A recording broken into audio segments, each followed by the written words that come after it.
Hey, so I'm making this video this morning specifically for people who aren't really following politics and want to know exactly what the hell's going on with all the protests in Toronto and across the country and in the U.S. and who specifically Antifa is and what's going on with that. So this past weekend I was at Toronto City Hall to cover an event called Toronto March for Freedom Against M103.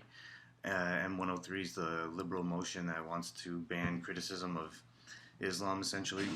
So I went down to City Hall to cover this protest where the small group of people had planned to be, and there was a much larger counter protest that also happened with a crowd that wanted to protest the first crowd, and that crowd is basically like a big left-wing group of people, diverse groups people, and some of them were Antifa members. So Antifa means anti-fascist. They're a group of, it's like a international group sort of loose-knit factions of people across Europe and in the States and Canada that call themselves anti-fascists. And they're basically kids, young people in their early 20s, although some of the violent ones actually are like much older, in their 40s and stuff. But basically people that are thugs that want to go around and harass and silence and beat up anyone who disagrees with their particular far left ideology.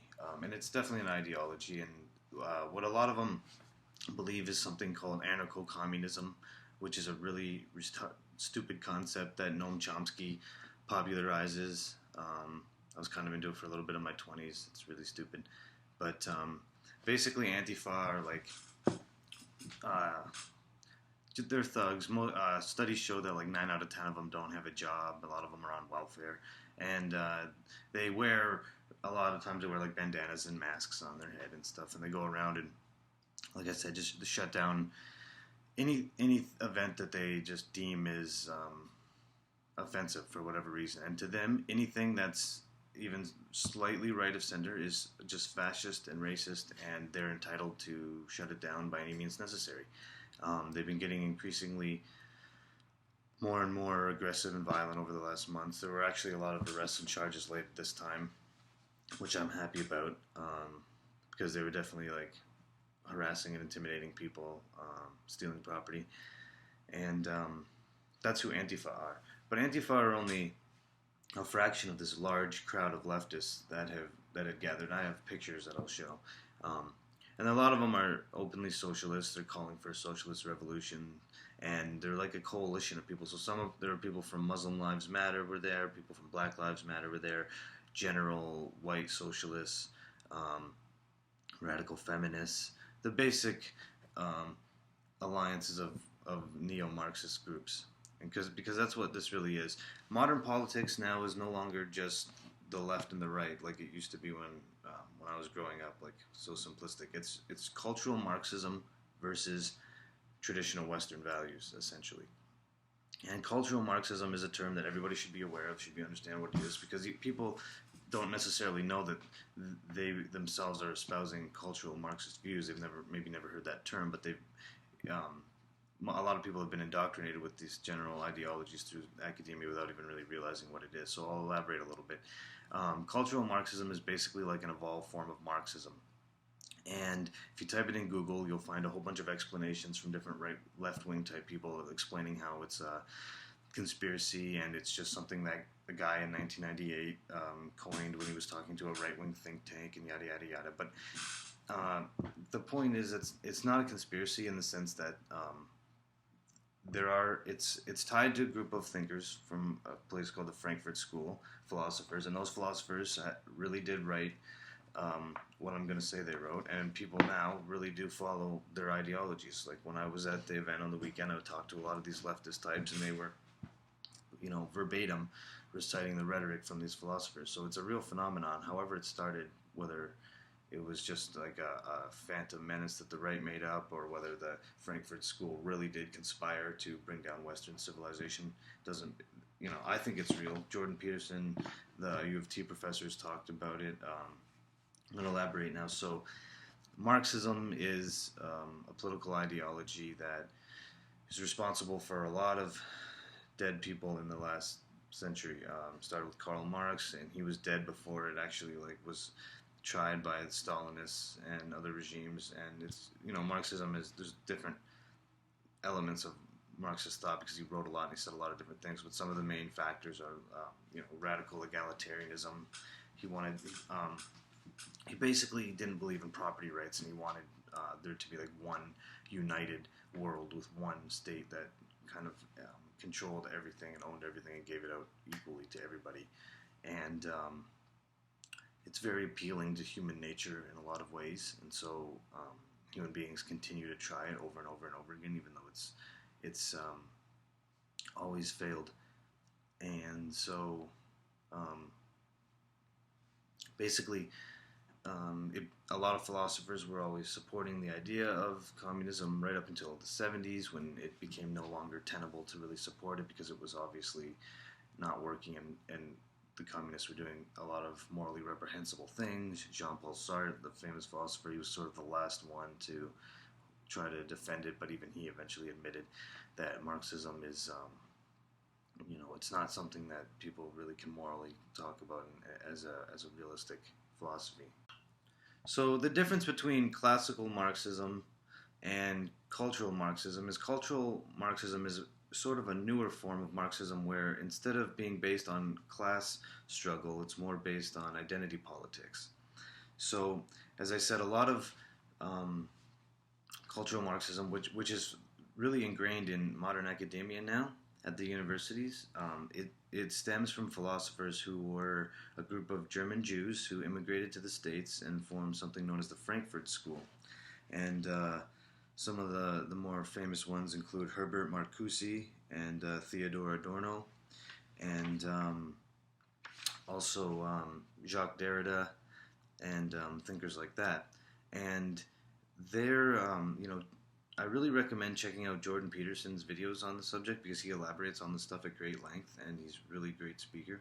But basically, what the cultural Marxists did was find a way to promote a really inherently nihilistic worldview, but kind of disguise it with as being founded in compassion and sympathy for other groups of people and stuff like that. And they made an ideology based on, like I said, identity politics, which centers around like gender and race and stuff. And really, it's I think it's a toxic ideology because it by definition sees the world in terms of oppressor and oppressed. It's a victimhood mentality that it promotes, really. And if you read these thinkers and what they said, they're really, they really, I think at their core, are just really resentful people that probably didn't like their own lives and wanted on some level to destroy Western civilization.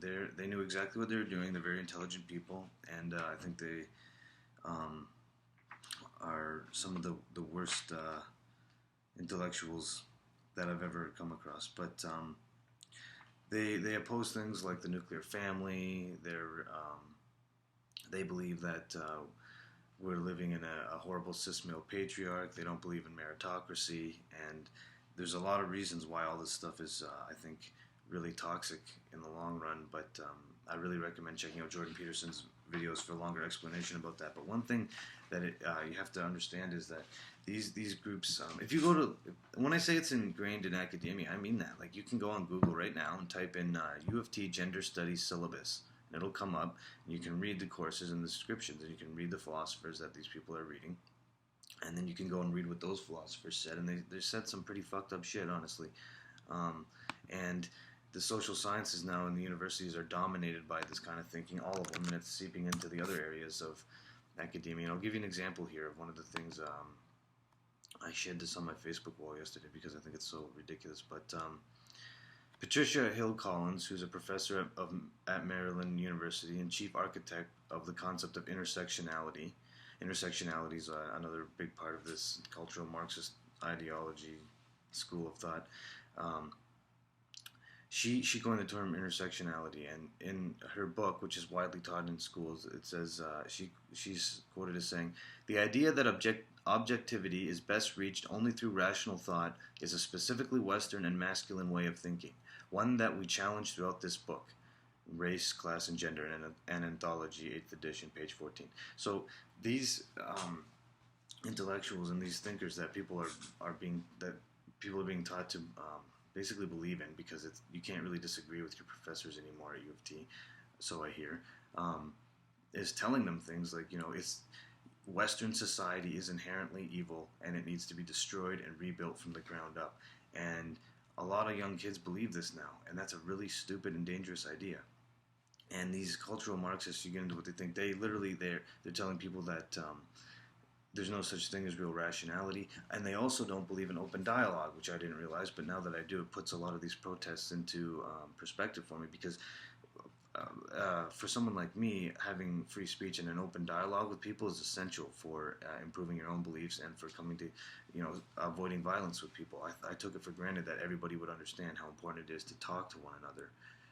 The reason that my own political beliefs have evolved over the years instead of stayed in one place is because of how many times I've been able to improve my own thinking by talking with people. But if, for identity politics, they don't believe that there can be such a thing as an open dialogue, so they just automatically move to shut down protests and platforms for anyone they disagree with constantly. And like I said, anyone who's even remotely a little bit right of center is automatically labeled a fascist now. You'll see pictures of all these people at these rallies holding signs that say things like refugees welcome, fascists not, and stuff. And no one, there are no fascists anywhere really. I don't see any fascists at any of these protests or rallies that I cover. No one on the right is a fascist. No one on the right, or especially the new right, no one in the modern right here in Canada that I know wants more government, wants bigger government.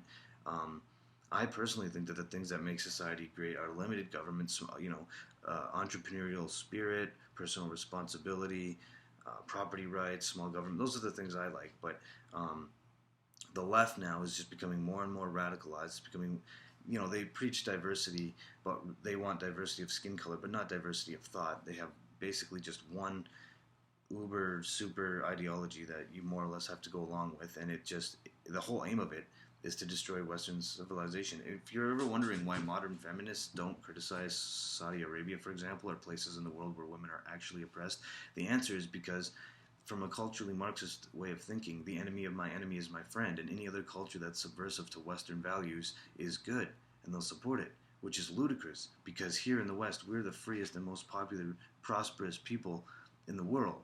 The people that complain the most here are the people in the 1% of the upper echelons of the human race, and they're the ones that are always filled with resentment. Because one of the things I learned from reading this book, Orwell's Road to Wigan Pier, which Jordan Peterson recommended, so I read it, which is great, and I also know this because I used to be a district manager for the CFIB, which is a political lobby group that represents the interests of small business. And I would go around and I would talk to a lot of different business owners and stuff, and a lot of socialists too.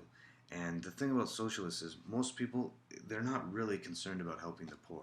They don't really give a shit about people poorer than them. They're just mad that there's a hierarchy, which is a part of primate nature in the world, and they're not at the top of it. They want to destroy it so that they can build another one and try to get at the top of that. That's what history has proven over and over again. It's what it showed with the Stalinists in Russia and the Maoists, and this stuff is on some level for a lot of these people. It's just resentment being masked by a political ideology that lets them take out their anger and direct it at people.